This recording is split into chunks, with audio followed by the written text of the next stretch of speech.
প্ৰিয়মনাথৰ কথাৰে মানসজ্যোতি শৰ্মাৰ কণ্ঠৰে দুঃসময়ৰ দস্তাবেজ।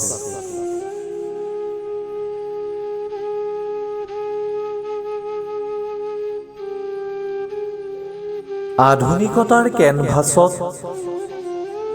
সপোনৰ সাগৰখন আজি শুকান মৰুভূমি।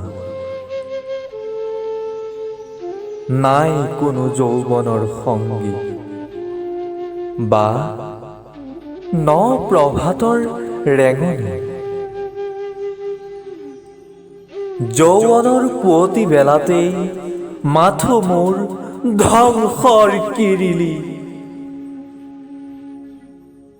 চিগাৰেটৰ ধোঁৱা উৰুৱাই মদৰ বটল হাতত লৈ যাযাবৰৰ দৰে ৰাস্তাত বিনাই ফুৰা মই এটা মাতাল। ৰাইজে দেখিলেই কয় চাগে, ছি মদাহী এডাল। কওক, দিনে ৰাতিয়ে সুৰাৰ নিচাত মই মগন।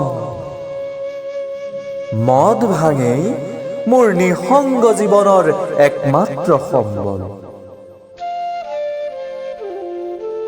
এইবোৰ নহলে আজিকালি মোৰ জীৱনেই অচল।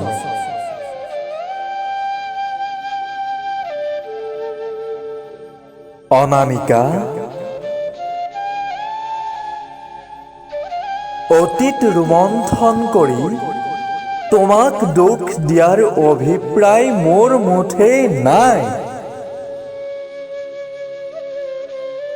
এইয়া মাথো তুমি ডাষ্টবিনত পেলাই দিয়া গাঁৱলীয়া জাবৰৰ আবেগৰ তাৰণাত ওলোৱা গোন্ধহে।